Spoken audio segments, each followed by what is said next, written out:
ధన్వంతరి నమః. Dear friends, నా పేరు professor doctor T Venugopalarao, Ojas Ayurvedic centre, Chikkadpally, Hyderabad. Friends, ఇప్పుడు నేను చెప్పబోయే ఈ వీడియోని మీరు మొదటి నుంచి చివరి వరకు చూడండి. ముఖ్యంగా డయాబెటీస్కి సంబంధించిన ఇది ఒక వీడియో. కొంచెం లెందీగా అనిపించినా కానీ మీరు ఓపికగా చివరి వరకు చూడండి. ఫ్రెండ్స్, డయాబెటీస్తో బాధపడే వాళ్ళలో ముఖ్యంగా ఎన్ని రకాల మందులు వాడుతున్నా కానీ షుగర్ లెవెల్ అనేది కొంతమందిలో కంట్రోల్ కాకుండా ఉంటుంది. ప్రతిసారి షుగర్ లెవెల్స్ పెరగడము, దానికి తగ్గట్టు మందులు మార్చుకుంటూ పోవడం, లేదా ఆ మందుల యొక్క మోతాదును పెంచుకుపోవడం అనేది చాలామందిలో మనం చూస్తూ ఉంటాం. అయితే ఇంతే కాకుండా ఏంటంటే కొంతమందిలో బ్లడ్ షుగర్ లెవెల్స్తో పాటుగా మనకి HbA1c అని కూడా చేస్తారు కదా, 3 monthsకి ఒకసారి చేసేది, గ్లైకోసిలేటెడ్ హిమోగ్లోబిన్ అంటారు. సో ఇది కూడా పెరుగుతూ ఉంటుందన్నమాట, తగ్గదు. మందులు మార్చినా కానీ, కొన్నిసార్లు ఇన్సులిన్కి పోయినా కానీ కొంతమందిలో తగ్గకుండా ఉంటుంది. అంతేకాకుండా ఈ షుగర్తో వచ్చే కాంప్లికేషన్స్, ముఖ్యంగా ఈ అథెరోస్క్లెరోటిక్ వాస్కులర్ డిసీజెస్ అని అంటారు. అంటే రక్తనాళాల్లో మనకి కొవ్వు పేరుకుపోవడం వల్ల వచ్చే రకరకాల ఈ సమస్యలు కూడా ఉంటాయి. అంతేకాకుండా లిపిడ్ ప్రొఫైల్ అనేది పెరగడము, అంటే రక్తంలో ఉండే మనకి ట్రైగ్లైసరైడ్స్, టోటల్ కొలెస్ట్రాల్, తర్వాత HDL, LDLలో వచ్చే మార్పులు, ఇవన్నీ కూడా మనము ఈ డయాబెటీస్ రోగుల్లో షుగర్ ఎక్కువగా ఉండడం వల్ల మనము ఇవి కాంప్లికేషన్స్గా మనము చూడవచ్చు.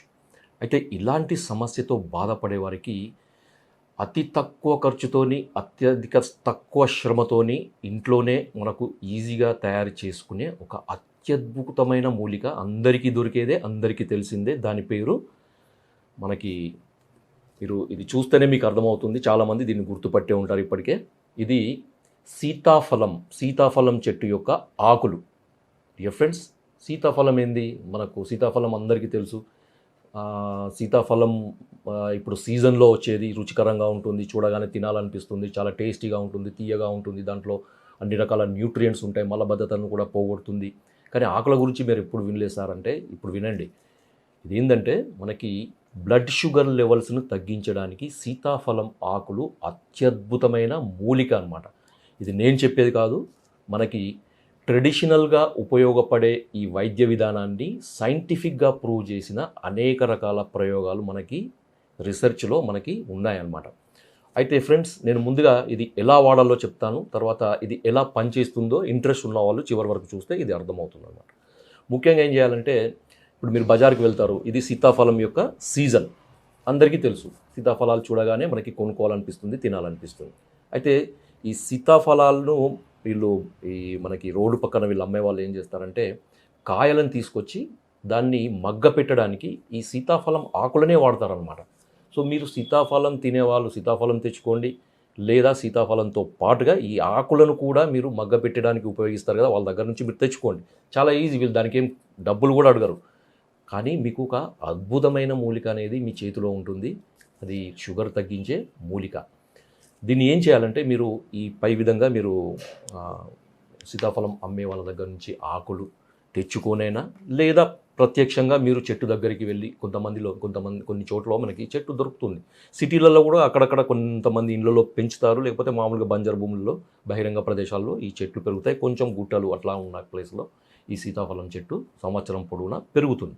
ఈ ఆకులను తీసుకురండి. ముఖ్యంగా బాగా ముదిరిన ఆకులు కాకుండా, మరీ లేతగా ఉండే ఆకులు కాకుండా, మధ్యస్థంగా ఉండే ఆకులు. ఈ విధంగా అంటే కొన్ని కొమ్మలకి, కొత్తగా వచ్చిన కొమ్మలకి ఆకులు అనేవి కొంచెం మధ్యస్థంగా ఉంటాయి అన్నమాట, దళసరిగా లేకుండా కొంచెం పలుచగా, ముదిరిన ఆకులు కాకుండా మీడియంగా ఉండే ఆకులను తీసుకొచ్చి మీరు మంచిగా నీడను ఎండబెట్టండి. మీకు ఎన్ని దొరికితే అన్ని తీసుకొచ్చి నీడను ఎండించి పొడి చేయండి.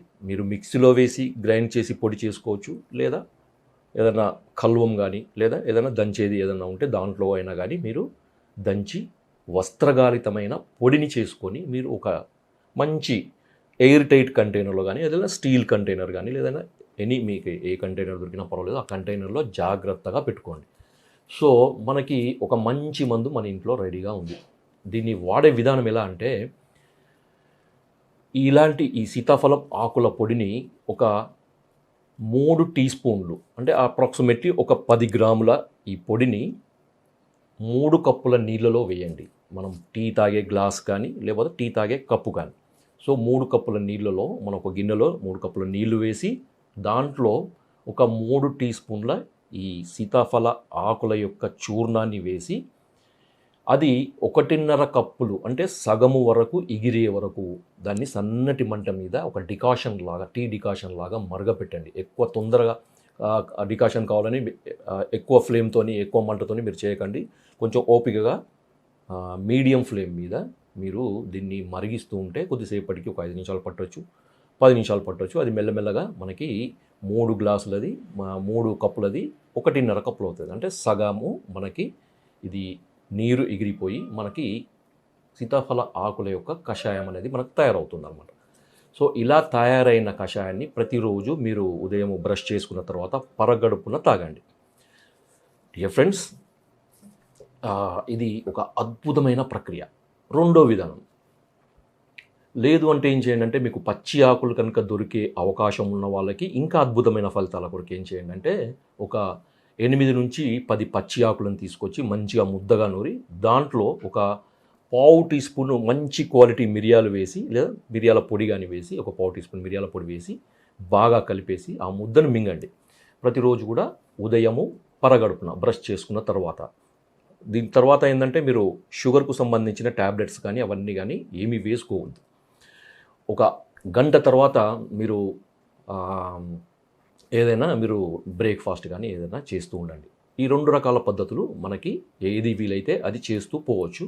మీకు బ్లడ్ షుగర్ లెవెల్స్ అనేవి ఒక గంటలో, అంటే మనకి నేను చెప్పేది కాదు, ఇది రిసెర్చ్లో తేలిన విషయం అనమాట. ఒక గంటలో మనకి 17 నుంచి 40% తగ్గుతాయని మనకి రిసెర్చ్లో తేలిందనమాట. అంటే ఎంత అద్భుతమైన మూలిక ఇది అనేది మీకు అర్థమవుతుంది. డియర్ ఫ్రెండ్స్, దీనికి సైంటిఫిక్గా ఏం చేశారంటే, మనకి ఈ రిసర్చ్లో మామూలుగా అయితే అలోపతిలో మనకి సల్ఫోనిలోరియాస్ అనే ఒక యాంటీ డయాబెటిక్ డ్రగ్స్ ఉంటాయన్నమాట. గ్లిబెనిక్రిమైడ్, గ్లిక్రజైడ్, గ్లిపిజైడ్ అని మనకి sulfonylurea group of anti diabetic drugs అంటారు. వీటిని ఇన్సులిన్ సెక్రెటోగోగ్స్ అంటారు. అంటే ఇవి ఏం చేస్తాయంటే, బీటా సెల్స్ని స్టిమ్యులేట్ చేసి ఇన్సులిన్ని తయారయ్యేటట్టు చేస్తాయండి. వీటిని ఏ విధంగా పనిచేస్తాయంటే, ఈ బీటా సెల్స్ యొక్క సెల్ మెంబ్రెయిన్లో ఉండే ఏటీపీ సెన్సిటివ్ పొటాషియం ఛానల్ అని ఉంటాయన్నమాట. ఆ ఛానల్స్ని బ్లాక్ చేయడం వల్ల మనకి ఇన్సులిన్ అనేది ప్రొడ్యూస్ అవుతుంది. సో రిసెర్చ్లో తేలింది ఏంటంటే, ఈ గ్లిబెన్క్లిమైడ్ వల్ల ఎంతైతే బ్లడ్ షుగర్ లెవెల్స్ తగ్గడానికి అవకాశం ఉందో అంతకంటే ఎక్కువ లేదా దాంతోని సమానంగా ఈ ఇన్సులిన్ సిక్రేషన్ అనేది మనకి ప్రొడ్యూస్ అవుతుంది అనేది ఈ రిసెర్చ్లో తేలింది. అందుకనే ఆయుర్వేదంలో మనకి మూలికా వైద్యంలో ఇది ఒక ఇన్సులిన్ సిక్రెటోగోగ్ అని చెప్పొచ్చు. దీనివల్ల ఏమవుతుందంటే ప్లాస్మా ఇన్సులిన్ లెవెల్స్ పెరుగుతాయని కూడా ఇది మనకు శాస్త్రీయంగా నిరూపితమైందనమాట. అయితే చాలామందికి డౌట్, సార్ మరి ఒకసారి మనం తయారు చేసుకున్న పౌడరు ఎన్ని రోజులు ఉంచుకోవచ్చు అంటే, మీరు ఒకసారి మీకు సీజన్లో మీకు తయారైన సీజన్లోనే దొరుకుతుంది. మీకు చెట్టు అయితే మాత్రం మనకి సీజన్ మొత్తం మనకి ఎప్పటికైనా దొరుకుతుంది. అది సంవత్సరం పొడవునా మనకి చెట్టు దొరుకుతుంది. చెట్లు లేని వాళ్ళకి, అవకాశం లేని వాళ్ళకి మాత్రం సీజన్లో పండ్లు అమ్మే వాళ్ళ దగ్గర మనకి దొరుకుతుంది. అది పొడి చేసుకున్న తర్వాత 3 నెలల నుంచి 4 నెలల లోపు వాడండి. దాని తర్వాత దాంట్లో ఉండే ఒక పొటెన్సీ అనేది తగ్గుతుంది అనమాట. ఇది వాడేటప్పుడు ఏం చేయాలంటే, ముఖ్యంగా ఇన్సులిన్ వాడేవాళ్ళు మీరు జాగ్రత్తగా మానిటర్ చేసుకుంటూ ఉండండి. ఇన్సులిన్ లెవెల్స్ అనేవి మీరు చెక్ చేసుకుంటూ ఉండండి. ఎంత ఇన్సులిన్ వాడుతున్నారు, ఎంత ఇన్సులిన్ వాడితే మనకి షుగర్ ఎంతవరకు కంట్రోల్ అవుతుందనేది చూసుకొని దాన్ని నోట్ చేసుకోండి. నోట్ చేసుకున్న తర్వాత నెక్స్ట్ డే నుంచి ఈ సీతాఫల ఆకుల చూర్ణాన్ని, లేదా ఇంతకుముందు చెప్పిన కషాయము, లేదంటే మనకి ఈ ముద్ద, దాన్ని నూరిన ముద్దను మిరియాలతో వాడడం చెప్పాను కదా. సో అది వాడుతూ మీరు మళ్ళీ ఇన్సులిన్ తీసుకుంటూ చెక్ చేయండి. సో మీకు ఇన్సులిన్ తీసుకుంటే ఎంతైతే షుగర్ తగ్గుతుందో అంతకంటే కూడా ఇంకా తగ్గుతుంది. అలాంటప్పుడు మళ్ళీ ఏం చేయండి అంటే, ఒక ఇన్సులిన్ యొక్క డోసు మోతాదు అనేది తగ్గించండి. ఒక 2 యూనిట్లు తగ్గించండి. లేదా మీరు మంచి ఆయుర్వేద డాక్టర్ని మీరు సంప్రదించి ఎంత తగ్గాలి, దీనివల్ల ఎంత షుగర్ తగ్గుతుంది అనేది డాక్టర్లు నిర్ణయిస్తారు. కాబట్టి మీరు అది చూసుకుంటూ మానిటర్ చేసుకుంటూ తగ్గండి. అయితే మరి ప్రతిరోజు ఓన్లీ మీకు పరగడుపున మాత్రమే తీసుకోవాలా, 2 పూటలు తీసుకోవాలా, 3 పూటలు తీసుకోవాలా అనేది కూడా డౌట్ కదా మీకు. అయితే కొంతమందిలో ఫాస్టింగ్ ఇన్సులిన్ బాగా ఎక్కువ ఉంటుంది, కొంతమందిలో పోస్ట్ లంచ్ ఇన్సులిన్ ఎక్కువగా ఉంటుంది. కాబట్టి మీరు ఫాస్టింగ్ బ్లడ్ షుగర్ లెవెల్స్ ఎక్కువగా ఉన్న వాళ్ళు ఫాస్టింగ్లో మాత్రమే తీసుకోండి, పరగడుపున మాత్రమే తీసుకోండి. కొంచెం ఫాస్టింగ్, పోస్ట్ లంచ్ ఇవన్నీ పెరుగుతూ ఉండే వాళ్ళకి 2 పూటలు కానీ 3 పూటలు కానీ తీసుకోవాలి. ఇలా తీసుకుంటూ ఉండడం వల్ల ఏంటంటే మనకి మీరు ఆశ్చర్యపడే రీతిలో మనకి ఇన్సులిన్ తీసుకునే వాళ్ళలో ఇన్సులిన్ యొక్క మోతాదు తగ్గుతుంది. కొంతమందిలో, చాలా తక్కువ మందిలో ఇన్సులిన్ అసలే అవసరం లేకుండా పోతుంది. ఇది శాస్త్రీయంగా నిరూపితమైంది, నేను చెప్పేది కాదు. తర్వాత ఎర్లీ డయాబెటిక్ అంటే ప్రీ డయాబెటిక్ లేదా ఎర్లీ డయాబెటిక్, రీసెంట్గా డయాబెటీస్ వచ్చిన వాళ్ళు ఏం చేయాలంటే దీన్ని ఎటువంటి మందులు వాడడం మొదలు పెట్టకండి మీరు. అంటే అలోపతిలో మీకు మెట్ఫార్మిన్ అనేది ఫస్ట్ డయాబెటీస్ డిటెక్ట్ కాగానే మెట్ఫార్మిన్ అనేది స్టార్ట్ చేస్తారు. దానివల్ల కొన్ని ఉపయోగాలు ఉంటాయి, కొన్ని నష్టాలు కూడా ఉంటాయి. కాబట్టి ఏంటంటే అలోపతిలో షుగర్ను తగ్గించే మందులు తీసుకోవాలనే ఇష్టం లేని వాళ్ళు ఏం చేయండి అంటే ముందుగా దీన్ని మీరు స్టార్ట్ చేయండి. స్టార్ట్ చేసిన తర్వాత మీకే తెలుస్తుంది ఆశ్చర్యకరమైన రీతిలో మీ షుగర్ లెవెల్స్ అనేవి నార్మల్ అవుతాయి. డియర్ ఫ్రెండ్స్, ఇంకా మనకి ఈ ప్రీ డయాబెటిక్ ఉన్న వాళ్ళు కూడా వారంలో 1-2 సార్లు మీరు ఏంటంటే టీ డికాషన్ లాగా దీని పొడిని డికాషన్ చేసుకుంటూ తాగండి. ప్రీ డయాబెటిక్ ఉన్న వాళ్ళు డయాబెటిక్కి మారకుండా, చేంజ్ కాకుండా, అంటే డయాబెటిక్కి ఆ స్టేజ్కి రాకుండా మీకు ఇది చాలా అద్భుతంగా తగ్గుతుంది. తర్వాత HbA1c లెవెల్స్ కూడా మనకి 40 రోజులలో, ముఖ్యంగా మనకి యాక్చువల్ అయితే మనకి HbA1c అనేది 3 నెలలకు ఒకసారి చేస్తారు. కాబట్టి ఇది స్టార్ట్ చేయకముందు HbA1c లెవెల్స్ చూసుకోండి. స్టార్ట్ చేసిన 3 నెలల తర్వాత మళ్ళీ HbA1c లెవెల్స్ చూసుకోండి. మీకు కనీసం ఒక 5-6% వరకు మనకి HbA1c లెవెల్స్ అనేవి తగ్గుతాయి. ఎందుకంటే కొంతమందికి HbA1c లెవెల్స్ 12, 13, 14 వరకు ఉంటాయి, కొందరికి 8, 6 ఉంటాయి. సో అలాంటి వాళ్ళు ఏమవుతుందంటే మనకి HbA1c లెవెల్స్ అనేవి 5.6 నుంచి 6.7 లేదా 7+ అట్లా మనకి దీనివల్ల అదనపు అలోపతి మందులు అవసరం లేకుండానే మనకు తగ్గుతాయి.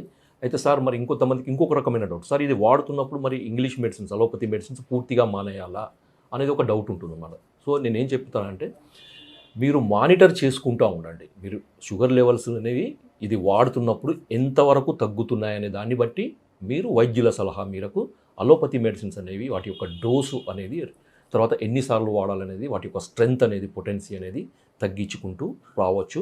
కొంతమందిలో మాత్రం, అంటే నేను ఖచ్చితంగా చెప్పలేను కానీ కొంతమందిలో పూర్తిగా ఈ అలోపతి మందులు అవసరం లేకుండా కేవలము ఈ సీతాఫల ఆకుల ప్రయోగం వల్ల షుగర్ లెవెల్స్కి 100% మనకి మెయింటైన్ అయ్యే అవకాశం ఖచ్చితంగా ఉంటుంది. డియర్ ఫ్రెండ్స్, మరి సార్ ఇది సైంటిఫిక్గా నిరూపితమైందని చెప్పారు కదా, దీనికి ఏంటిది రీజన్ అనేది చాలామందికి ఒక డౌట్ ఉంటుంది. అలాంటి వాళ్ళు ఈ పార్ట్, అంటే ఇప్పుడు నేను చివరిగా చెప్పే ఈ డిస్క్రిప్షన్ని మీరు వినండి. అప్పుడు మీకు అర్థమవుతుంది ఎంత సైంటిఫిక్గా ఎంత బలవంతమైందనేది. మన శరీరంలో ఉండే ప్రతి కణాల్లో, కణజాలాల్లో నిత్యము మెటబాలిక్ యాక్టివిటీ వల్ల కొన్ని రకాల కెమికల్స్, రసాయనాలు మనకి విడుదలవుతాయి. వాటిని ఫ్రీ రాడికల్స్ అని అంటారు. లేదా కొన్ని రకాల మనకి తీసుకునే ఫుడ్ ద్వారా కానీ, లేదా మనకి వాతావరణ కాలుష్యం వల్ల కానీ, లేకపోతే ఇతరత్ర కారణాల వల్ల కానీ మన శరీరంలో ఫ్రీ రాడికల్స్ లేదా ఆక్సిడెంట్స్ అని అంటారనమాట. ఇవి ఏం చేస్తాయంటే లిపిడ్ పెరాక్సిడేషన్ అనే ఒక రసాయన చర్య వల్ల మన ఈ శరీర కణాలని నాశనం చేస్తుంటాయి అన్నమాట. దానివల్ల ఏమవుతుంటే రకరకాల సమస్యలు మనకు వస్తాయి. ఇదే విధంగా మన ప్యాంక్రియాస్లో ఉండే ఇన్సులిన్ని తయారు చేసే బీటా సెల్స్ మీద కూడా ఒక రకమైన ఈ మనకి ఫ్రీ రాడికల్ అటాక్ లేదా లిపిడ్ పెరాక్సిడేషన్ అనే ఒక చర్య జరుగుతుంటుంది. తద్వారా ఏమవుతుందంటే ఈ లివర్, మన ఈ బీటా సెల్స్ అనేవి క్రమక్రమంగా క్షీణిస్తూ ఉంటాయి, లేకపోతే నాశనం అవుతుంటాయి, ఇన్యాక్టివేట్ అవుతాయి, లేకపోతే డ్యామేజ్ అవుతాయి అన్నమాట. సో దానివల్ల మనకి ఈ షుగర్ అనేది పెరుగుతూ ఉంటుంది, లేదా షుగర్ రావడానికి ఒక రకమైన పరోక్షమైన కారణం కూడా. అయితే సహజంగానే మనకి శరీరంలో ఈ బీటా సెల్స్ని ఈ పెరాక్సిడేషన్ నుంచి, ఫ్రీ రాడికల్స్ యొక్క పెరాక్సిడేషన్ చర్య నుంచి కాపాడడానికి మన శరీరంలో ఒక రకమైన ఫ్రీ రాడికల్ స్కావెంజర్ అనే ఒక రసాయనం మనకు విడుదలవుతుందన్నమాట. అది రెడ్యూస్డ్ గ్లూటాథయోన్ అని అంటారనమాట. ఇది సహజంగానే మన బీటా సెల్స్లో ఉంటుంది. అయితే ఈ రెడ్యూస్డ్ గ్లూటాథయోన్ GAH అంటారు. GAH అనే ఒక రకమైన ఈ గ్లూటాథయోన్ అనమాట. ఈ GAH లెవెల్ ఏం చేస్తుంది, GAH అనే ఒక రసాయనం ఏం చేస్తుందంటే ఈ ఆక్సిడేషన్ని తగ్గిస్తుంది. అంటే లిపిడ్ పెరాక్సిడేషన్ కాకుండా, అంటే ఈ ఫ్రీ రాడికల్స్ వల్ల ఈ కణాలు బీటా సెల్స్ నాశనం కాకుండా కాపాడుతుందన్నమాట. అంటే మనకి GAH అనేది ఎంత తగ్గితే మనకి ఈ పెరాక్సిడేషన్ అంత ఎక్కువయ్యి తద్వారా ఈ బీటా సెల్స్ నాశనమయ్యే మనకు రేట్ అనేది పెరుగుతుంది. తద్వారా ఇన్సులిన్ ప్రొడక్షన్ అనేది తగ్గి షుగర్ లెవెల్స్ అనేవి పెరుగుతాయి అన్నమాట. సో కాబట్టి మనకు ఈ GAH అనేది ఎంత ఎక్కువగా ఉంటే మనకి బీటా సెల్స్ అంత ఆరోగ్యవంతంగా ఉంటాయి, అవి కాపాడబడుతూ ఉంటాయి. ఒక రక్షణ కవచంలాగా ఈ GAH అనేది మనకు ఈ బీటా సెల్స్ని కాపాడుతుందన్నమాట. నేను ఇంతకుముందు చెప్పిన ఈ సీతాఫలం ఆకులలో ఉండే ఒక అత్యద్భుతమైన ఒక రసాయనము, దాని పేరు క్వార్సెటిన్ 3O గ్లూకోసైడ్ అని అంటారనమాట. ఇది ఏం చేస్తుందంటే ఈ లిపిడ్ పెరాక్సిడేషన్ని పూర్తిగా ఆపేస్తుందన్నమాట. పూర్తిగా వాటిని స్కావెంజ్ అంటే తుడిచిపెట్టేస్తుంది, నాశనం చేస్తుంది, రిమూవ్ చేస్తుంది అన్నమాట. తద్వారా GAH అనేది పెరిగి బీటా సెల్స్ అనేవి ఆరోగ్యవంతంగా తయారై వాటి నుంచి న్యాచురల్గా సహజ సిద్ధంగానే మనకి ఇన్సులిన్ ప్రొడక్షన్ అనేది జరుగుతుంది. తద్వారా మనకి సహజంగా ఈ మనకు బ్లడ్ షుగర్ లెవెల్స్ అనేవి తగ్గుతాయి. మన శరీరం నుండి అంటే ఎండోజినస్ ఇన్సులిన్ అని మనకు ఎప్పుడైతే ఎక్కువగా ఉంటుందో అప్పుడు ఎక్సోజినస్ ఇన్సులిన్ అంటే బయట నుంచి మనకి ఇంజెక్షన్ ద్వారా తీసుకోవాల్సిన ఇన్సులిన్ యొక్క అవసరం అనేది తగ్గుతూ ఉంటుంది. కాబట్టి డియర్ ఫ్రెండ్స్, ఇంతకుముందు నేను చెప్పిన ఈ సీతాఫలం యొక్క ఆకులను మీరు తప్పకుండా వాడండి. మీకు షుగర్ లెవెల్స్ అనేవి అద్భుతంగా తగ్గుతాయి. ఇన్సులిన్ తీసుకునే వాళ్ళకి కూడా ఇది ఒక మంచి వరప్రసాదం. జై ఆయుర్వేద.